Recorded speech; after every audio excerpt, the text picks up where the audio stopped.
Youth Commission and himself are an appendage of William Ruto. And they are biased and do so to serve his political playbook. He has not spoken to this matter, and he will not, and you all know why. Mr. Ethekon is well aware that when he was named as IEBC chairman, he lived in a rented apartment. Mr. Kimani Ichung'wah, the leader of majority, told a group of public officials that they procured a house for Mr. Ethekon in Karen at 200 million shillings. Mr. Ethekon is yet to respond to this matter. You are aware that on 11th August 2026, tender reference number IBC/OIT/01/2026-2027 for the supply, delivery, installation, testing, commissioning, support and maintenance of the integrated elections management system, hardware, equipment and accessories was advertised and is to close on September 1st, 2026 at 10 a.m.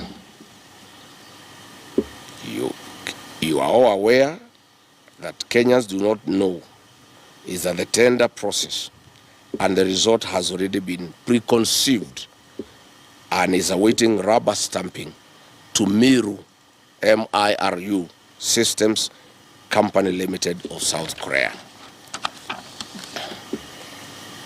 Mr. Chairman Ethekon, it is within your knowledge and mischief that what is actually happening is a mundane public relations exercise to manage the other bidders and 55 million Kenyans. Mr. Chairman, you are aware that to facilitate this activity, IEBC commissioners fired the procurement manager in IEBC and installed a puppet to manage this tender. Mr. Chairman and your Vice Chairman, Fahima Arfat Abdallah,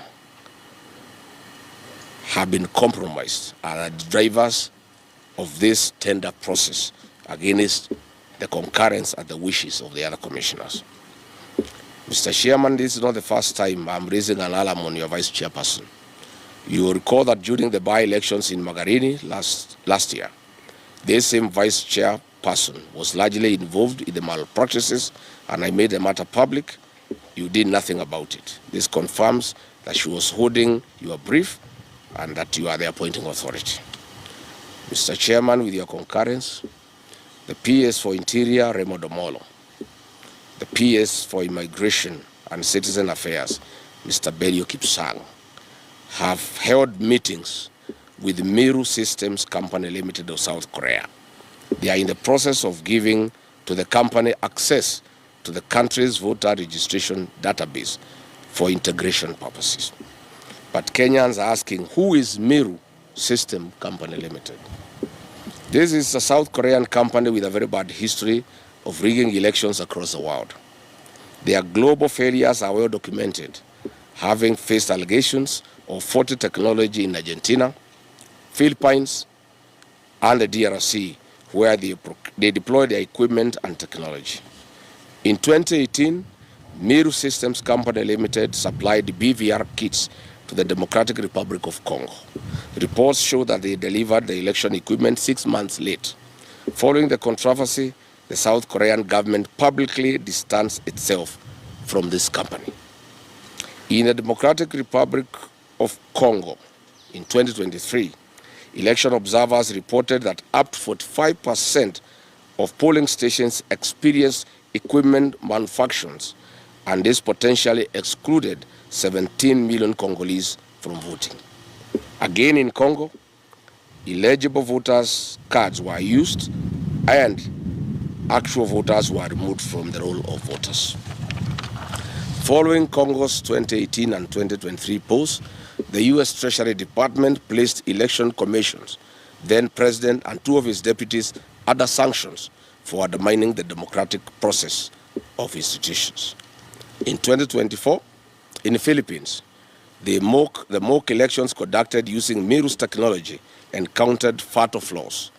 Many organizations, especially human rights groups, rejected Miru's explanations, pointing to unresolved security and reliability issues. It is beyond discussions that Kenya would ever even imagine having such a vendor for our 2027 general elections. During the October 2024 parliamentary elections in Iraq's Kurdistan region, election monitors claimed that voting machines in up to 70 to 75% of stations malfunctioned by failing to properly record and transmit results. Iraq's Board of Supreme Audit raised red flags and warned the Election Commission about systems' credibility just days before the vote. Following the election, various political blocs in Iraq claimed the machines were hacked or manipulated, triggering widespread political tension and a mandated manual recount. The Miru plan in Kenya, as directed by William Ruto. Under the instructions of William Ruto, Miru Technologies has been instructed to prepare a new voters register and suppress voters from the following regions perceived to be against this regime. 1, Western Kenya; 2, Nyanza region, but in Kisii and Nyamira counties; 3, the Mount Kenya region; 4, Lower Eastern; 5, Nairobi; 6, Taveta and Namu; 5, Rift Valley in Nakuru, Laikipia, Kajiado, and Narok. We appeal to our development partners and embassies accredited to the Republic of Kenya to take note of this threat to Kenya's electoral democracy. The company should be banned and never allowed to manage any election or supply its equipment and technology to this country. I would like to challenge IEBC to confirm if the technical specifications in the tender have not been specifically crafted and tailor-made around the profile of Miru Systems technology. The IEBC must tell Kenyans whether this procurement process is in line with provisions of Article 227 of the Constitution and Section 60 and 61 of the Public Procurement and Asset Disposal Act. Further, we are asking, what was and is the role of the Cabinet Secretary for Mining, Ali Joho, and Vice Chairman of IEBC Commissioner Fahima Arfat Abdallah in this tender process?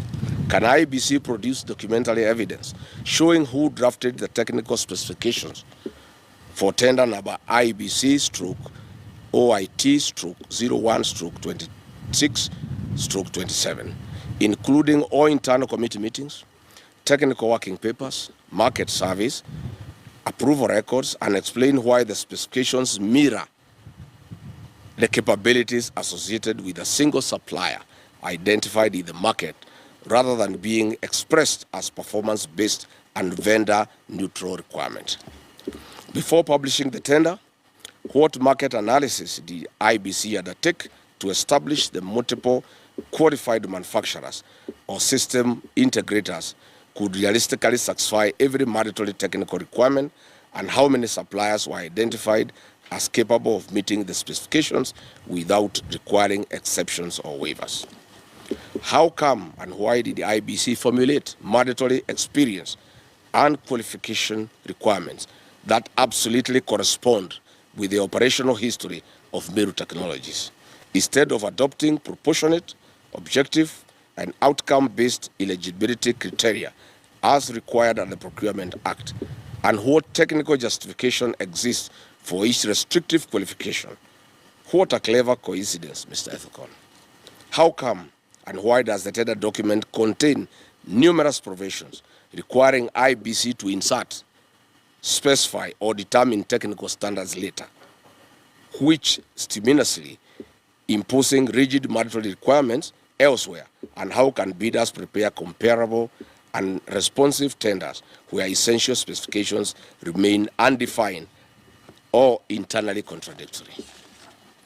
Why did the IEBC require a tender security of 30 million shillings while failing to disclose sufficient information regarding the quantities, commercial scope, estimated procurement value, or the budgetary basis necessary to demonstrate compliance with Section 61 of PPADA, and how are bidders expected to assess commercial risk under those circumstances?